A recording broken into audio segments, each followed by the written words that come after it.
guys, kita mari jawab question tag. Caranya sudah diajarin kemarin. Kita lihat ya, number one. Today isn't hot. Jawabannya apa? Is it Nah, perhatikan ini sudah negatif. Maka di sini harus positif. Diambil dari sini. Jadi is it? Good. Number two. English is fun today. Ini kalimatnya positif, maka tagnya negatif. Is it? Ini dari mana?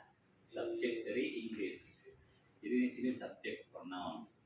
You always do the best. Isn't it, sir? Oh iya, negatif ya. Yes, good. Positif, negatif, iya dong. Bagus. Isn't it? Next, number three. You always do the best.